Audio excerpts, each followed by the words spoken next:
Have you ever felt the ground fall away beneath you in one heart-stopping moment? I did. The day I discovered the betrayal that turned my world upside down. It was a revelation that came with the sharp sting of deception, capturing my deepest fears and darkest moments. "How could you destroy everything we've built together?" I asked, my voice barely a whisper amidst the chaos of shattered trust. "This is my story. Enjoy watching it." One day, by pure chance, truth showed its face. Coming back from work sick, I sprawled on the couch in the family room, eyes shut.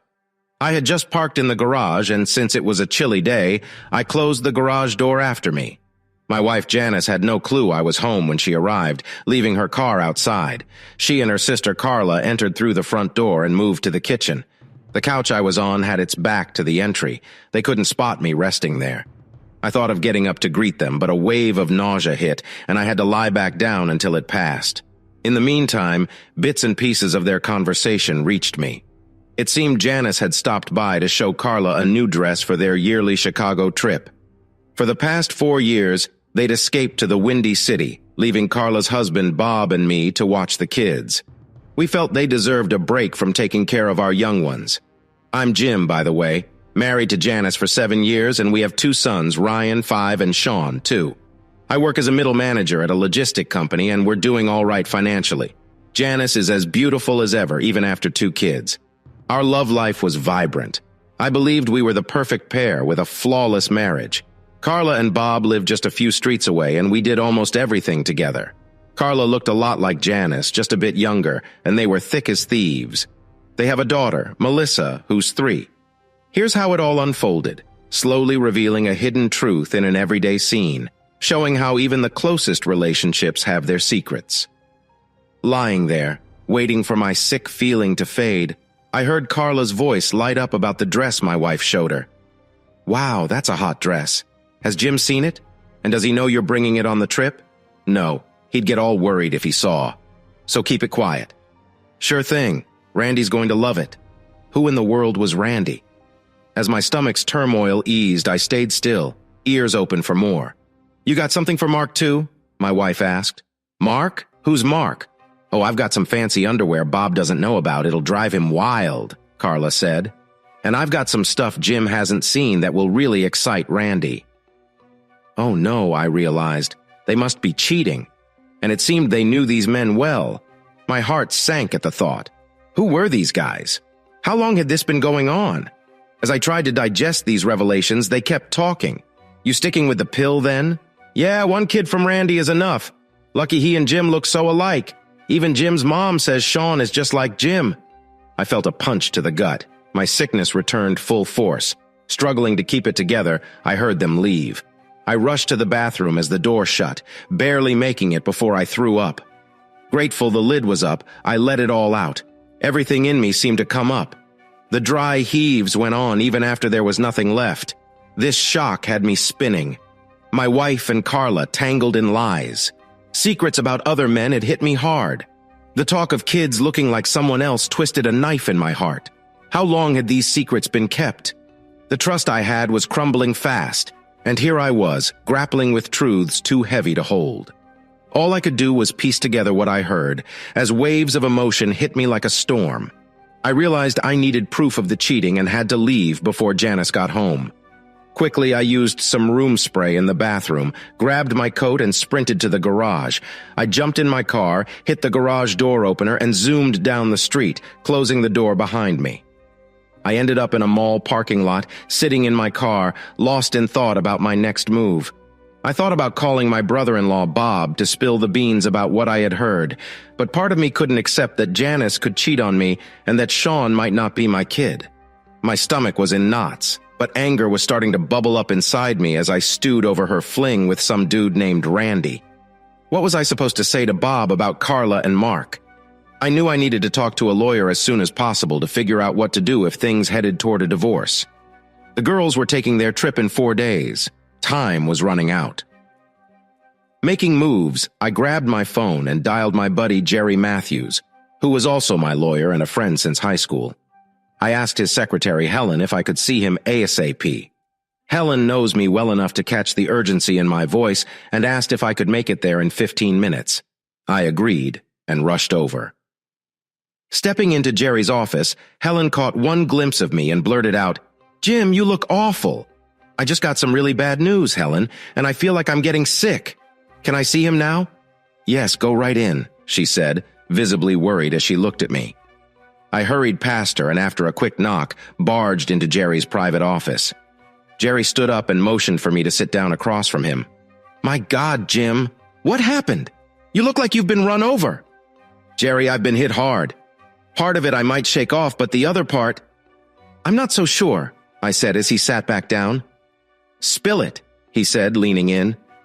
"At first, let me tell you, I feel like I'm getting sick.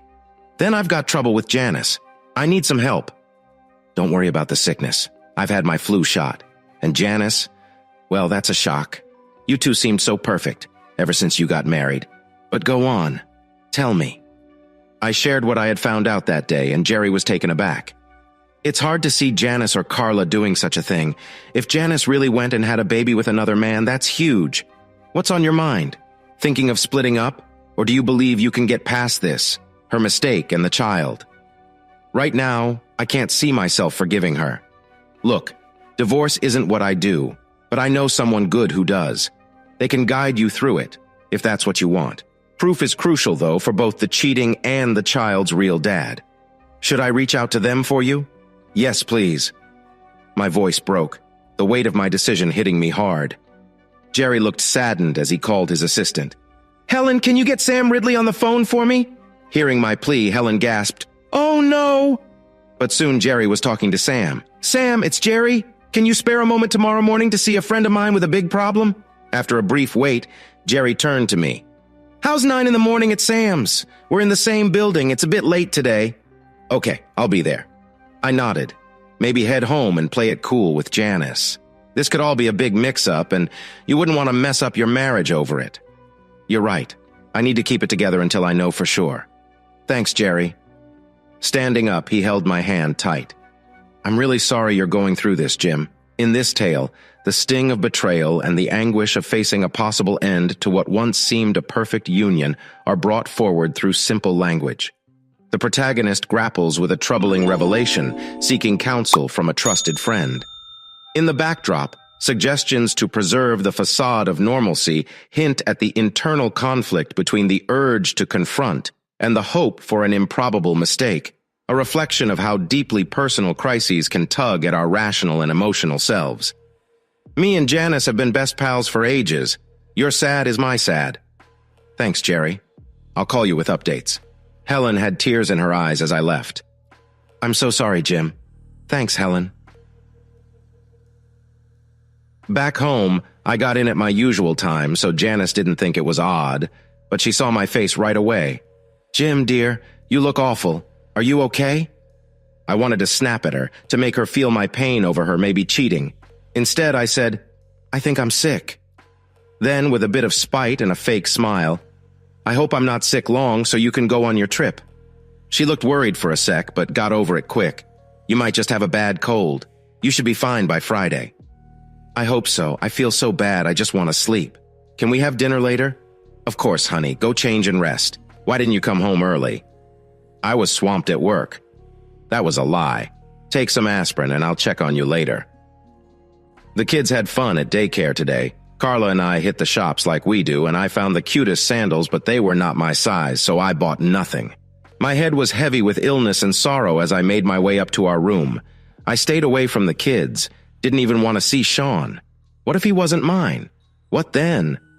I remembered Janice didn't want to be close before and after that trip 3 years ago because she said she was dealing with an infection. She had tricked him into having her baby. The weight of her deceit was tough to bear.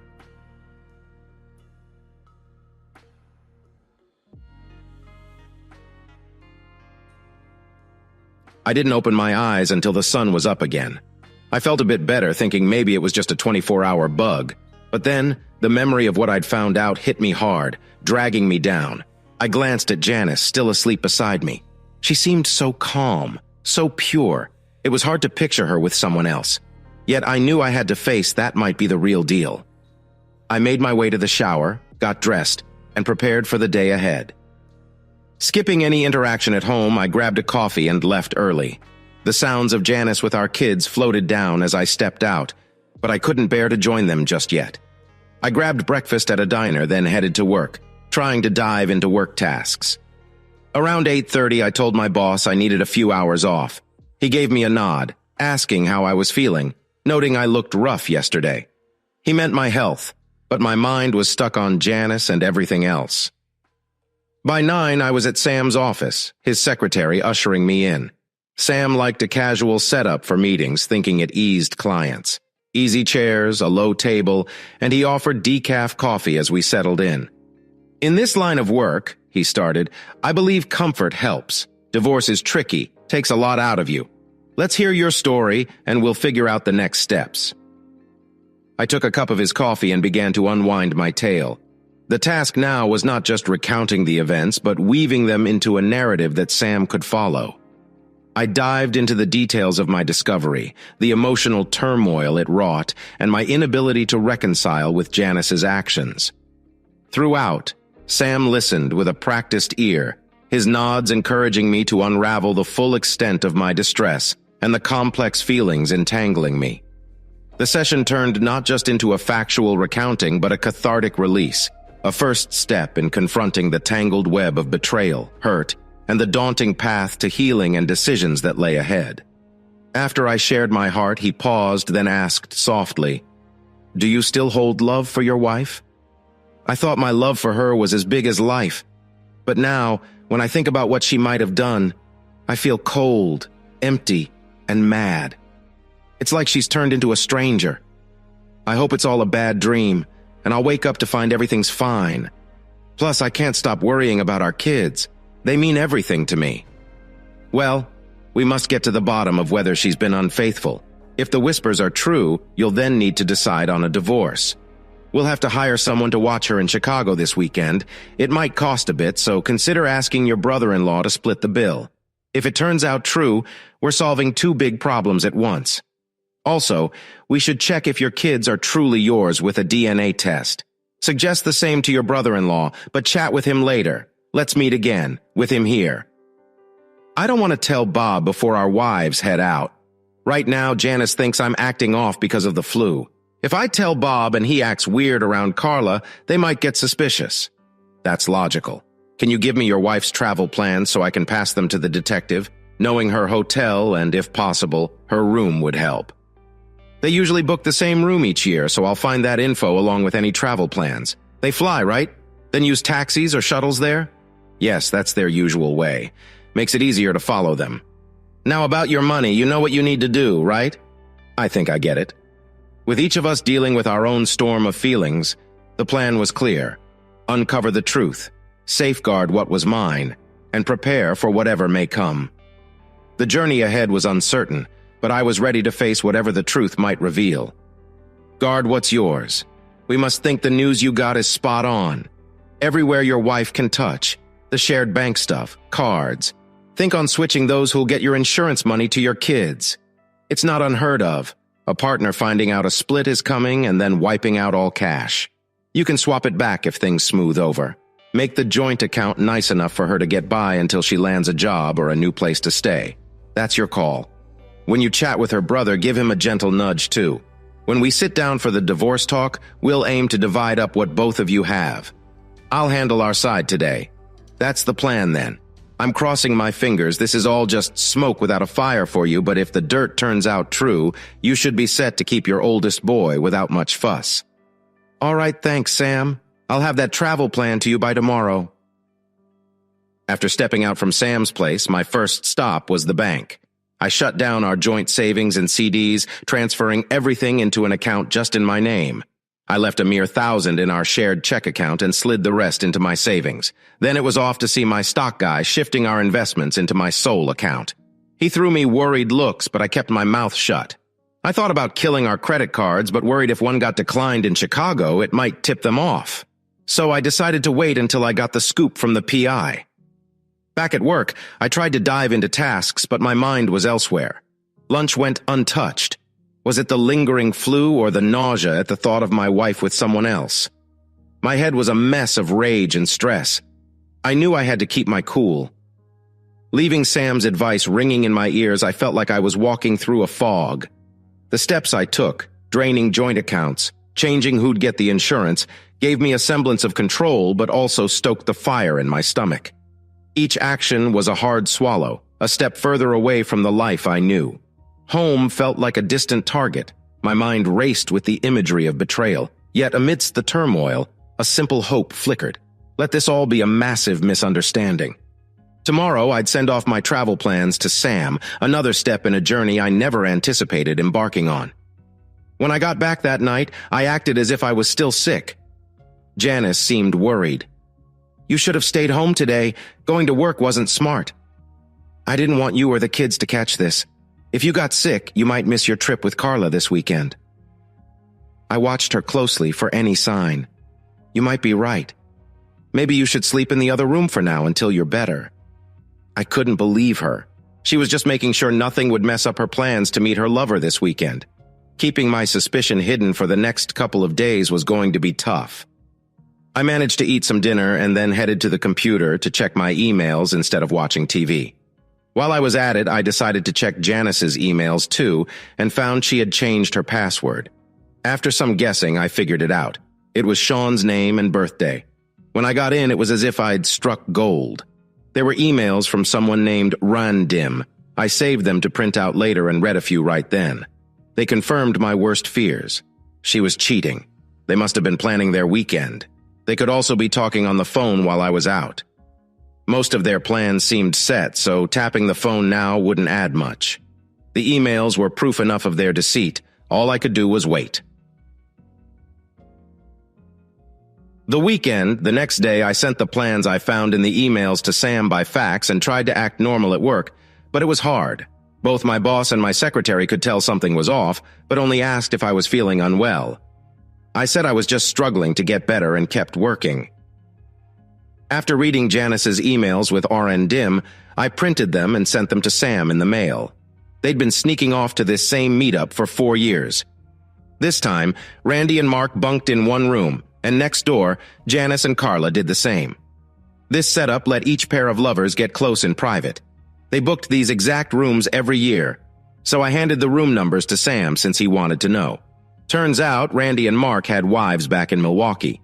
They made this trip for the Chicago Boat Show every year, leaving their wives to take care of the kids at home. Then came Friday.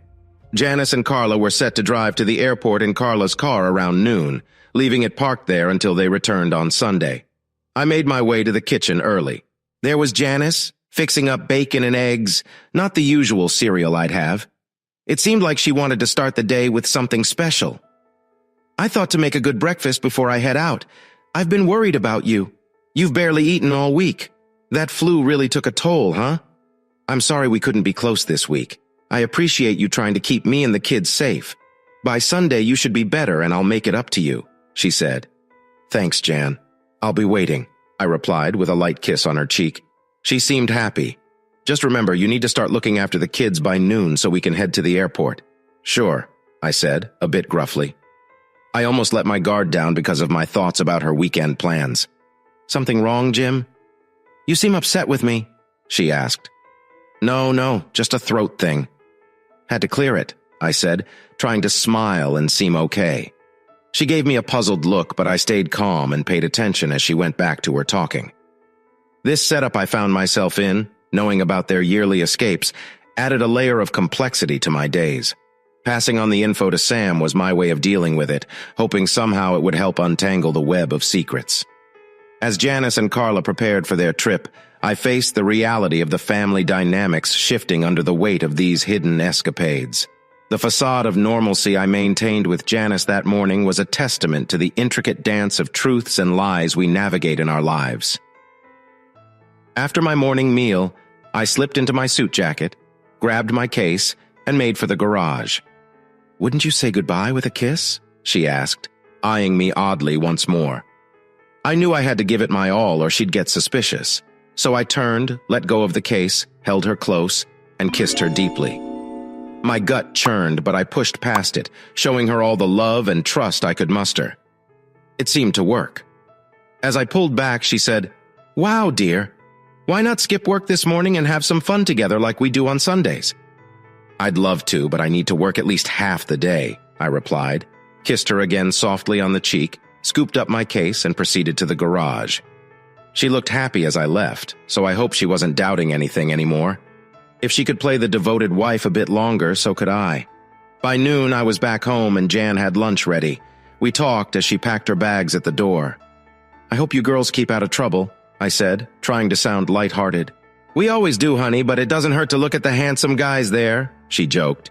"Just make sure it's only looking," I said, then more seriously added, "It would destroy me if you were unfaithful. I don't think I could handle it. Our marriage surely wouldn't." Her face fell, but she managed to smile.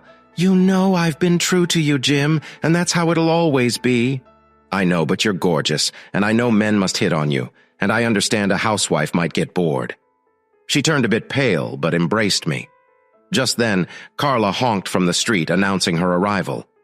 She gave me a peck on the lips and turned to leave. I thought I saw a tear in her eye as I grabbed her bags and followed her out to Carla's car. Minutes later, I watched the car drive away, and we waved our goodbyes, perhaps for the last time.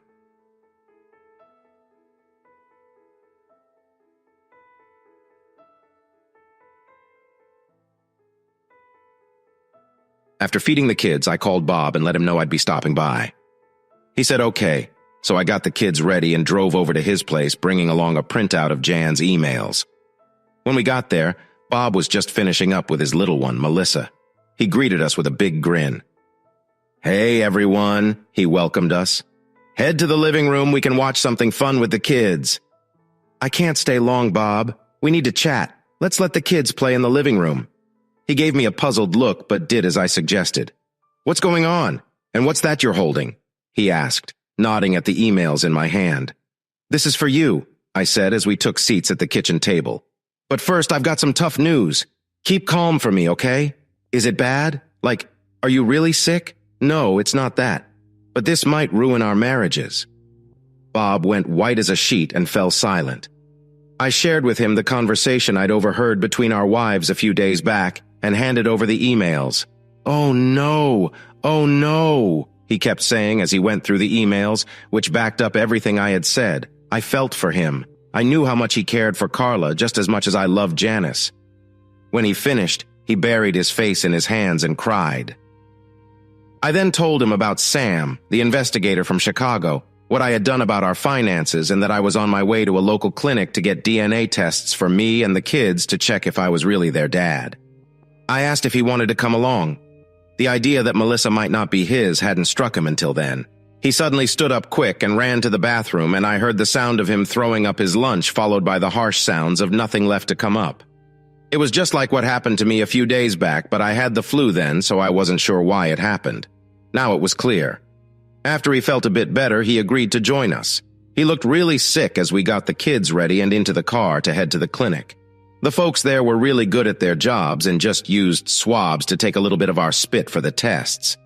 I also asked them to take some blood from me and the kids, just so we'd know our blood types for sure. They said they'd send over the results by next Wednesday. Once we left the clinic, we drove to Bob's bank where he took care of some important stuff with his accounts. He also mentioned he'd call his stock person and insurance guy from his home phone later on. On the way back, I asked if he'd like to spend the weekend at our place. I didn't think it was good for him to be alone right now. He thought about it for a moment and agreed, but wanted to stop by his place first to grab a few things for the weekend. After doing that, we headed to our place. The kids didn't have a clue about the stress we were under, and we wanted to keep it that way for as long as we could to not upset their lives.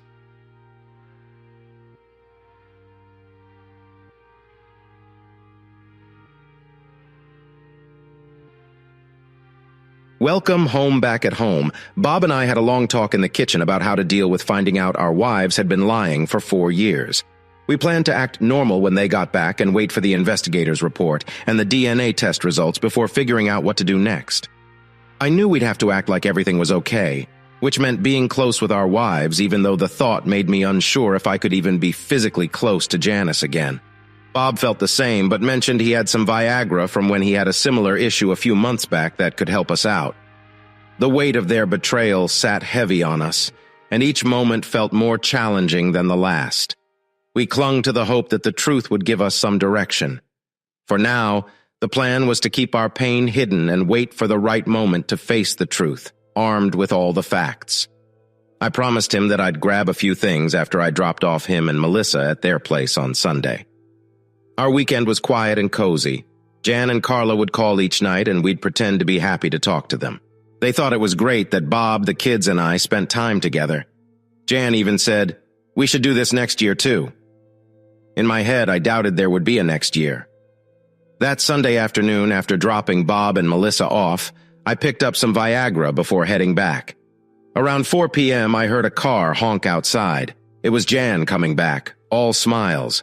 Despite feeling unsure, I matched her cheerfulness. The kids were thrilled to see her, and she spent some time catching up with them. Meanwhile, I took her bags into our bedroom and started unpacking. Among her things, I found her dirty clothes, mostly her underwear. I held my breath as I checked, looking for any signs of cheating, but found none.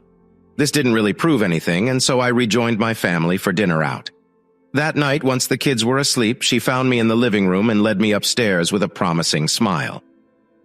"Why don't you get undressed?" she suggested, heading into the bathroom. It was decision time.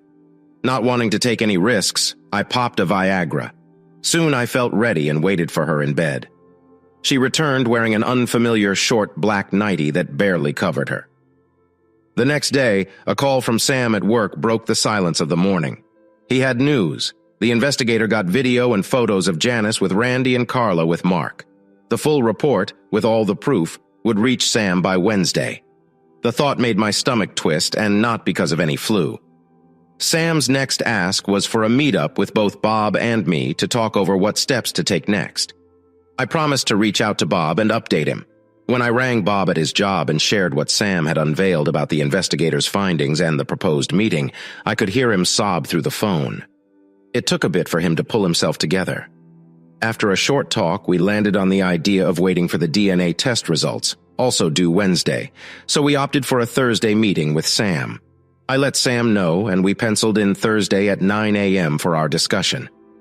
Through the week, Jan didn't hint at wanting CC, and my desire had flatlined.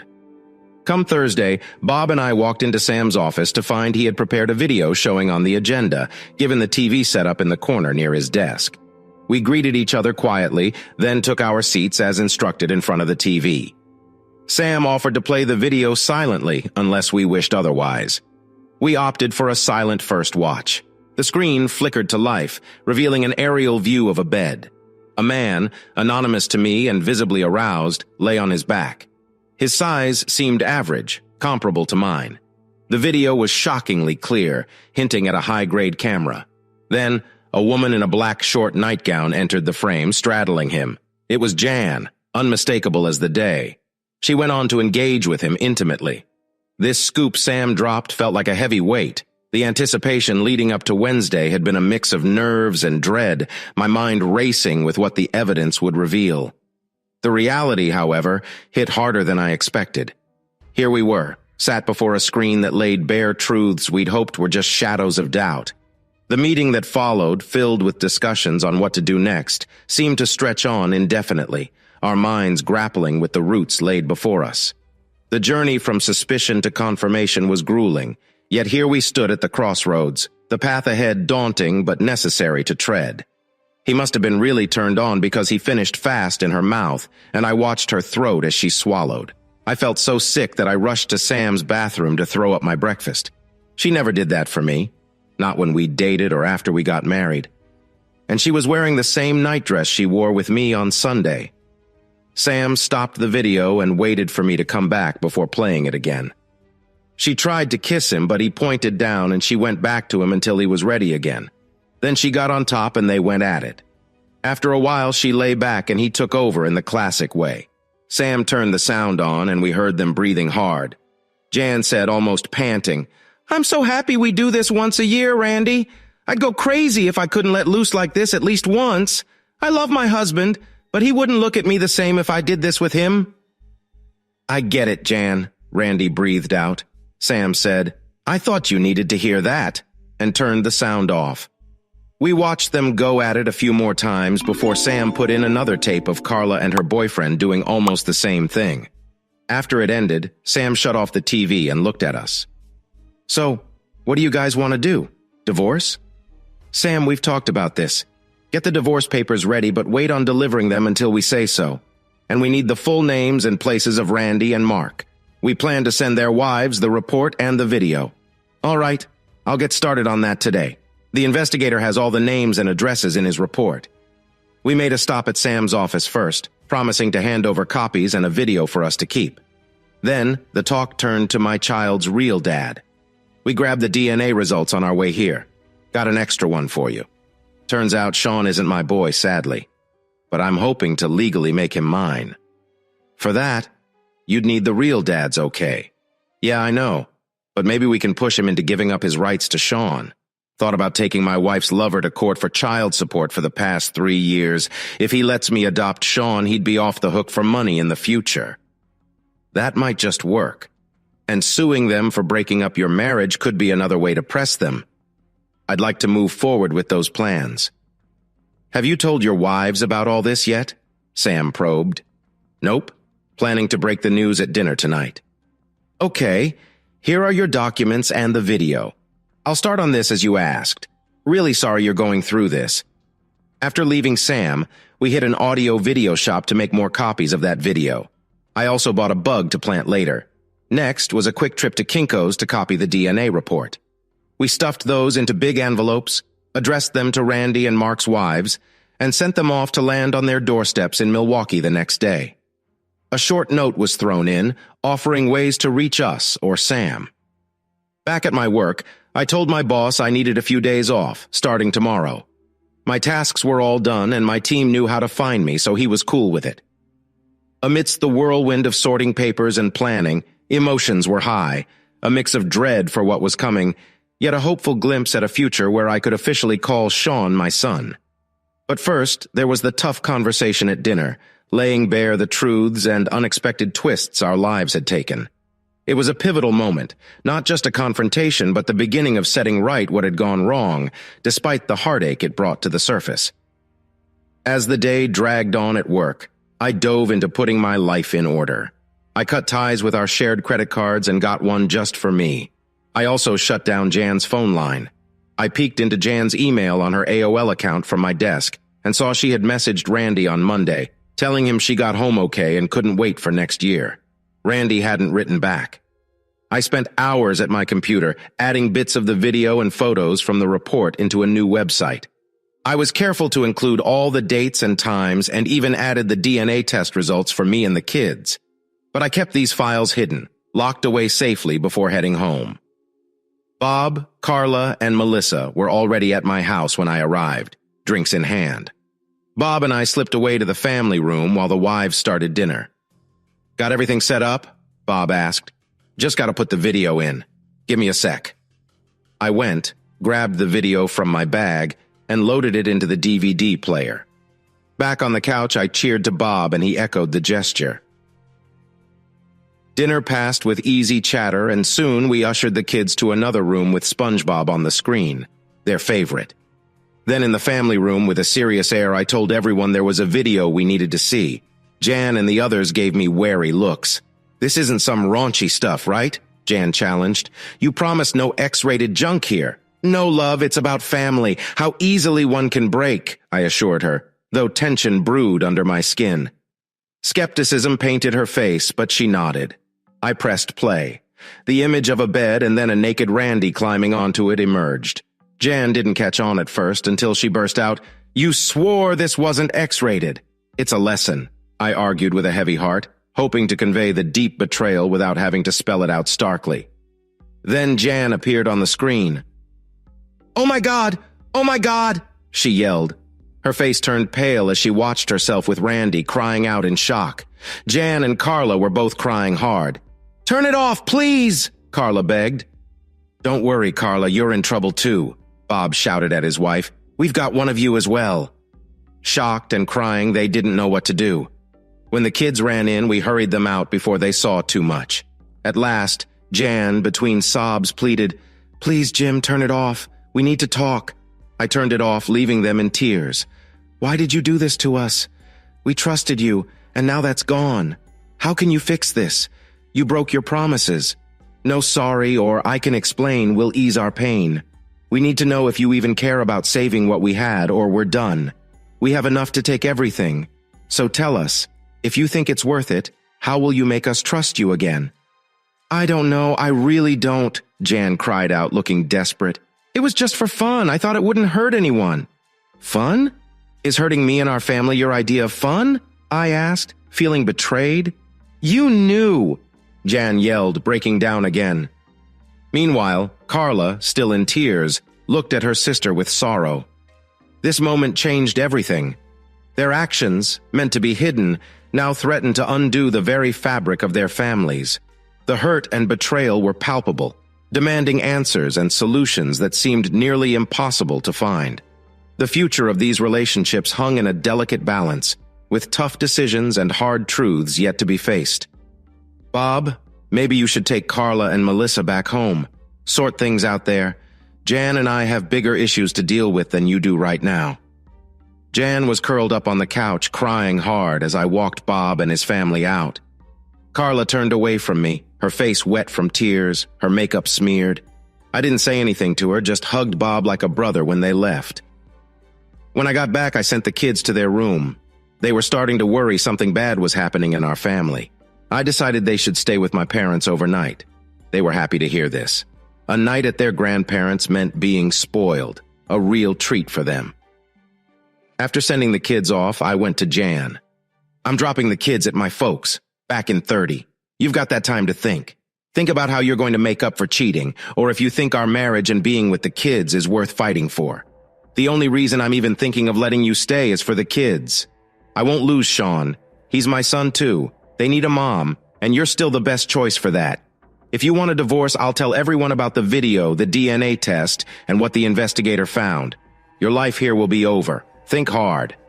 She just kept crying, louder now. I packed up the kids with their night stuff and headed to my parents, about a 15-minute drive. They were surprised but understood when I said Jan and I needed some space. Dad gave me a knowing look. Take your time, son. You don't look too good. I'll manage, Dad. Imagine a night heavy with heartache, where words spoken cut deep, but the hope for a family kept whole whispers in the midst of turmoil. In the quiet drive to the safety of my childhood home, I pondered the tangle of love, duty, and betrayal. My parents' welcome offered a brief respite from the storm. Yet as I left my children in their care, embracing their innocent excitement, a part of me envied their oblivious joy. Turning my car back into the night, the road seemed longer, each turn a crossroad of what was and what might be. Amid the looming silence, the weight of decisions yet unmade pressed down, a somber prelude to a conversation that would chart the course of our lives. I got back home and the place was too quiet. Jan wasn't around in the living area, so I headed to our room. There I saw her packing up her stuff, moving it to the spare room. I just stared and said, "Well?" She looked terrible and kept crying as she tried to speak. "This marriage, you and the kids, mean everything to me. I won't say I'm sorry for what I did, nor will I try to make sense of it because you didn't want me to. Why I let myself get pregnant by him, I can't even explain to myself. If you allow me, I'll stay. I know I need to leave our marriage bed until you're ready to have me back. You can still be with me whenever you want.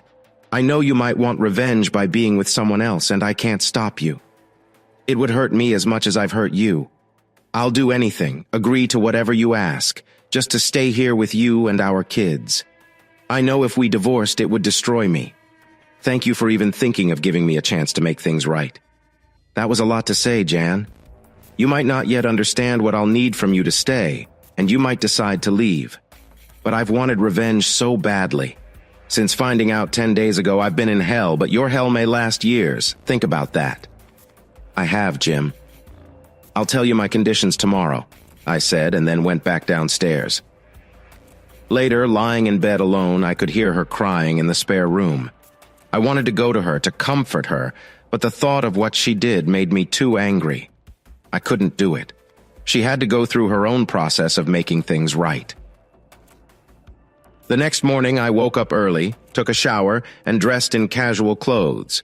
It was a sunny Saturday, and the house was buzzing with the thought of family coming over. But my mind was elsewhere, challenged by the task of penning down the new rules of our changed marriage. I wanted to lay it all out clearly before Jan woke up. So I sat in the kitchen and wrestled with each word for nearly an hour, until I had it all down just right.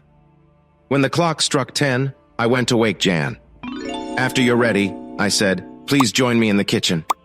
She gave a sleepy nod, and not long after I heard the shower. Half an hour later, she was with me, sitting at the kitchen table, ready to listen. "I want to be clear," I started. "I've thought this through, trying not to let my anger drive me. I'm not sure if I still love you, but I'm willing to see if we can get past this. I miss the woman you used to be." Jan looked at me, a soft smile and a glimmer of hope in her eyes. "Oh, Jim, I want to be that woman again, to leave our troubles behind us, but I know I have a lot to make right." "Yes, you do. And here's what it's going to take," I said. Then I started on my list. 1. You can't talk to any man alone, not even the guy bringing pizza or checking the meter. 2. No more going places by yourself. Doesn't matter what's happening, if I can't go with you or send someone I trust, you can't go. 3. You must tell me every time you leave the house, where you're going, how long it'll take, why you're going, and let me know when you're back. 4. You can't have credit cards or a phone. I've already taken care of those. 5. You must always be ready for CC whenever I ask, no holding back. If I want you, you agree, no questions asked.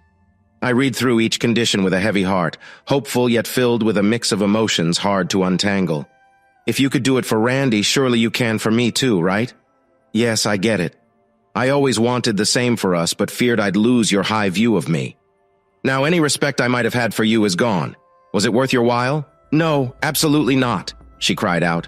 What happened between us means I have to set these rules too. 6. You'll show me respect at every turn. Be a joyful and willing wife and mom. 7. You'll tell me every time you talk or message a man. This includes phone calls, online chats, or emails. I'll know if you're lying, so be honest. 8. You'll sign papers letting me adopt Sean. 9. Keep chats with Carla, whether in person or not, to an hour a week max. I'm not sure who led who astray in your affair, but I'm putting my money on you. Bob agrees we've got to keep you two apart. 10. You'll get money for clothes, but I need to okay any new buys. I'm not funding your flings with fancy threads. That's another thing that gets under my skin, but that's about it. Any problems or second thoughts on these terms? If you break any, the punishment will fit the crime. None. I agree wholeheartedly. If our roles were swapped, I'd be even stricter. Thank you. We must remember Sean's real dad has to agree too. I'm on it, and we've started on getting his okay. Just so you know, your affair buddy and Carla's aren't getting off easy. We've sent their spouses the proof we found, including a video. Plus, we're suing them for breaking up our marriage, and your pal will be hit with claims for past and future child support unless he gives the nod for adoption. I bet he'll sign and steer clear of Sean till he's 21. The given text is rewritten to comply with the rules of using short and low syllables, common words, varied sentence lengths, and extending the duration a bit, all while keeping it knowledgeable yet simple, emotionally strong, and maintaining a story-like tone. That'll ruin him. You should have seen the future mess when you mixed up with him and had his kid. Her eyes shut. It felt so easy, we never thought we'd get caught. But you got caught.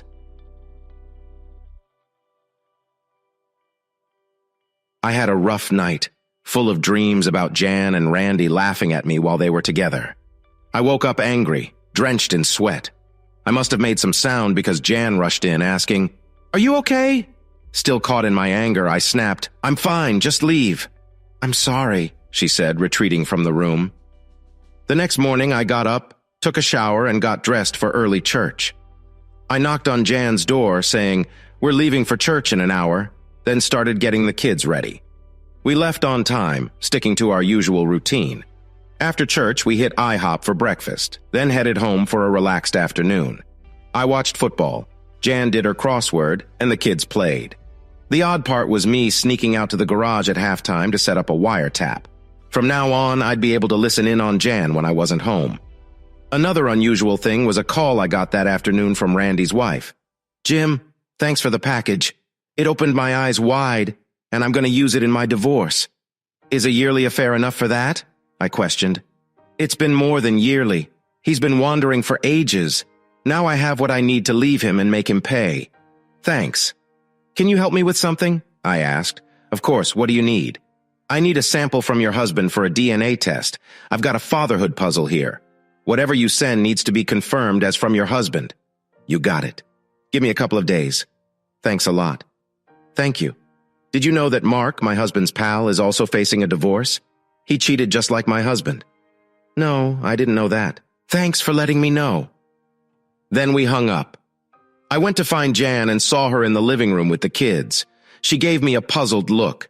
She knew better than to ask who was on the phone, but I told her anyway, wanting her to feel the sting of her actions. That was Randy's wife. She's leaving him. Mark's wife is leaving him too. She looked shocked and lowered her head.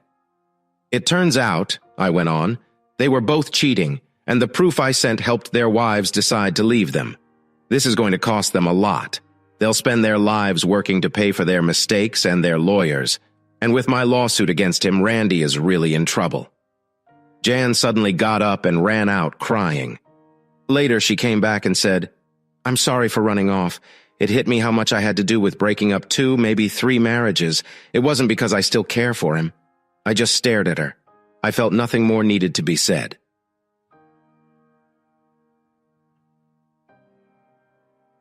Ha!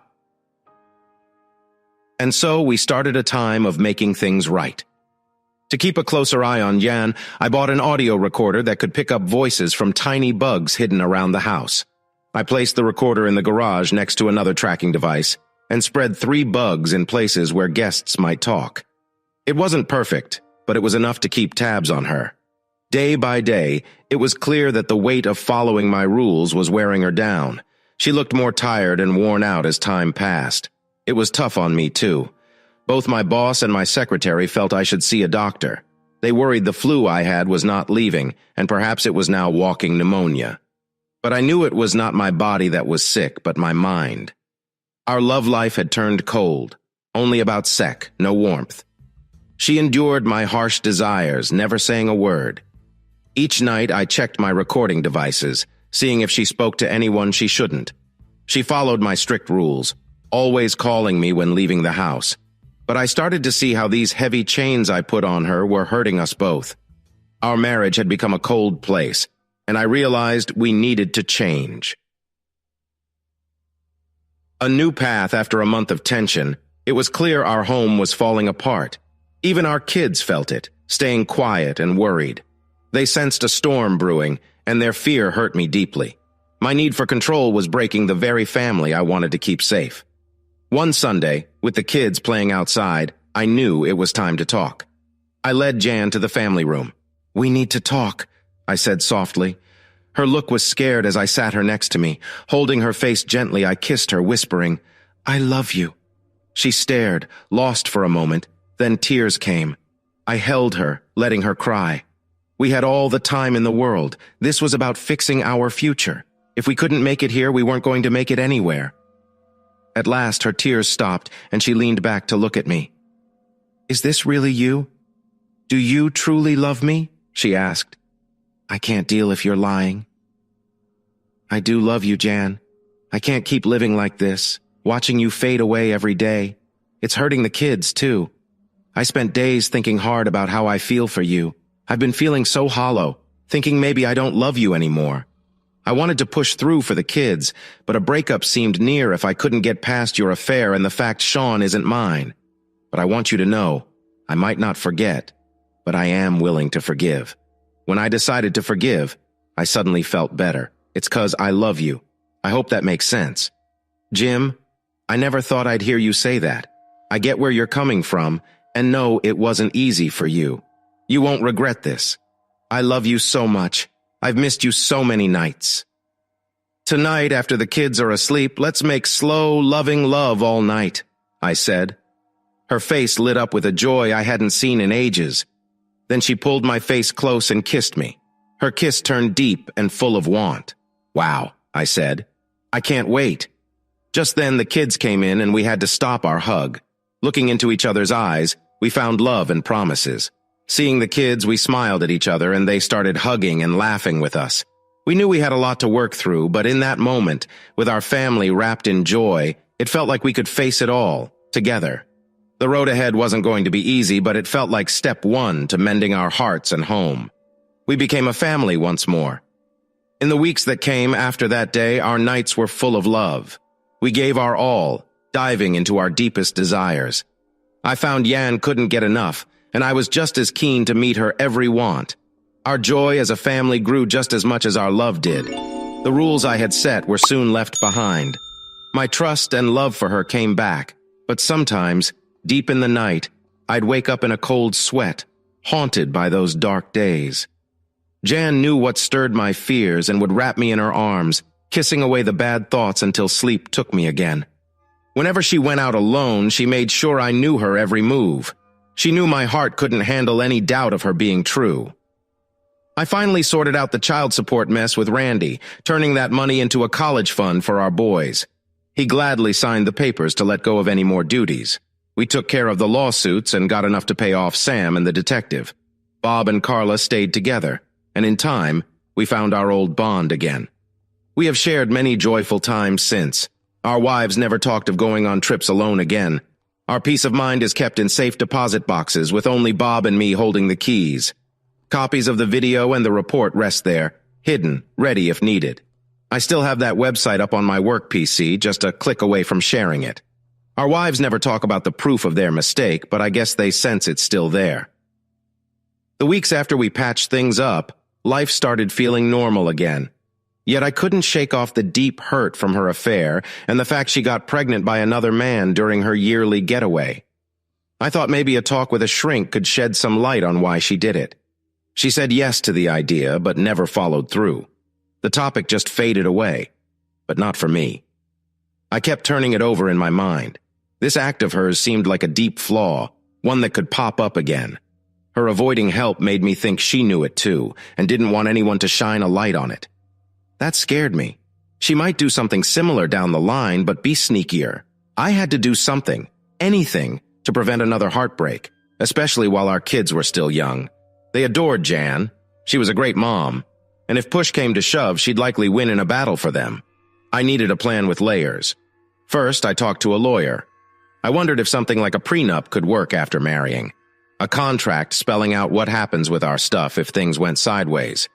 The lawyer suggested a custom agreement that could act like a safeguard for our assets, hitting Jan's wallet if she strayed again.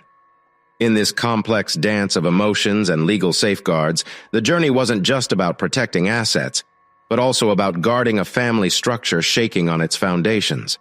The steps taken, wrapped in legal counsel and emotional turmoil, reflected a desperate bid for stability amid the storm of betrayal and hurt. The path forward, lined with legal documents and silent battles, was about crafting a future where trust, once shattered, could perhaps, against odds, be pieced back together. Second, I thought about keeping a closer eye on her through tech, but at home she seemed too calm to stir trouble soon. It might take years for her to slip again. Besides, checking her actions via bugs and taps would eat up hours every single day. No, I decided to wait and watch for any odd moves in her daily life before diving deep into spying again. I was sure she'd be extra careful next time, making it hard and pricey to catch her in the act. Still, I started saving money on the side for advanced spying and hiring detectives without her knowing, if need be. She usually didn't meddle in our money matters, but I always kept her in the loop just in case something happened to me, so I planned to keep things normal but keep the special fund a secret. Third, I pushed for us to see a marriage counselor to boost our relationship skills. It was vital for me to show that I tried everything to save our marriage. Fourth, I dove deeper into being there for our kids. Someday, I might have to prove to a judge that I was just as involved in their upbringing as Jan was. Right now, she had the upper hand as she stayed at home with them. But when our kids began school, I planned to nudge her back to work. With a degree in library science, she should easily land a job that starts part-time and could grow to full-time once the kids were older. Plus, I figured a library might limit her chances of meeting other men. Throughout this plan, my feelings swirled, a mix of hope, fear, and determination. I was setting a path that involved surveillance, secret savings, counseling, and a deeper bond with my children. Each step was chosen not just to guard against future heartbreak, but to possibly mend what was broken. The journey was laced with complexity, testing my resilience and love for my family. As I navigated this delicate balance, the overarching goal remained clear: to rebuild trust and ensure a future where love and honesty could thrive once more. In the end, I made up my mind that taking short, unexpected trips on weekends might just help us find each other again. It was my plan to breathe life back into our marriage, to hold our family close. I was ready to put in all the effort needed, yet I also knew I had to prepare for the worst. Plus, the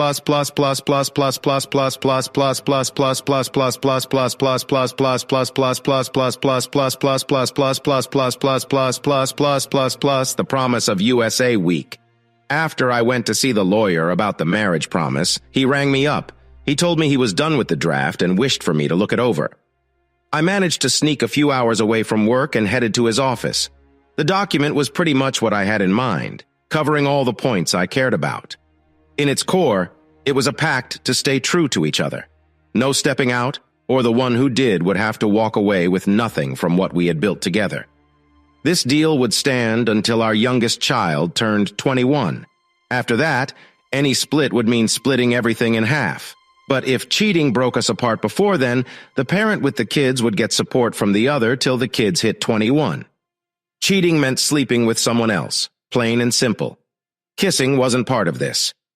I took a copy of this promise home, and come evening, I sat with Jan to share why this mattered to me. She was taken aback, but hearing how it could help mend my trust, she hesitantly nodded. She was in a tight spot. Saying no could mean she wasn't on board with us truly fixing things. It might even seem like she had plans to stray again. We decided to meet at our lawyer's place the next day to make it all official. After putting our names on that paper the next morning, I took Jan out for coffee. It was a small step, but it felt like we were starting to find our way back to each other. As we sat quietly across from each other, her silence spoke volumes. "Everything okay?" I gently inquired. I've been lost in thought about how we could have dodged this mess if I hadn't lost my way. I don't know what got into me. It's like I snapped and got caught up in all the secrets and desire. Let's just make sure we're both extra mindful from now on. Our marriage can't take another hit. I knew I was just as vulnerable as Jan was in this pact. It meant I had to steer clear of any situation that might risk our relationship for the next 18 years. That night was different. We connected deeply. It was a sign that we were turning a new leaf in our marriage. As time marches on, as time moved on, normalcy returned to our family life. Jan and I found our spark again, making time for romance amidst the chaos of parenting. Our folks were glad to watch the kids, giving us precious weekends alone. A year of marriage counseling worked wonders. We cleared the air and learned how to be better partners. I got more involved with the kids, taking on story time, sports, and backing Jan up whenever she needed. Every now and then, I'd check in on Jan's communications and spending, making sure there were no red flags. It was smooth sailing. Once Sean began school, Jan found a part-time job at the library. It was the perfect setup, allowing her to be there for the kids after school. This went on happily until the kids hit high school, and she stepped up to a full-time gig at the library. During this period, my career was blooming, and together we were saving a decent amount of money for our children's college funds. Our kids were doing really well in school, too, so we had hopes they might get scholarships. I started to discuss with Jan the idea of us going on a cruise for our next wedding anniversary. Jan was excited about the idea, and we started making plans. Around this time, Jan mentioned that her library wanted her to attend a seminar in Chicago about computer systems used in libraries. She said to me, "Jim, I really need to go. It's important for my career, especially if I want to take over Sue's position when she retires next year." Sue was the boss at the library. Why not? When does it happen? This was a big moment. It had been 12 years since her affair, and I hadn't doubted her since. "It starts 3 weeks from now on a Tuesday and ends on Friday. Okay, how about I come over on Friday and we spend the weekend in Chicago?" "Oh, darling, that would be amazing. Thank you for trusting me to go."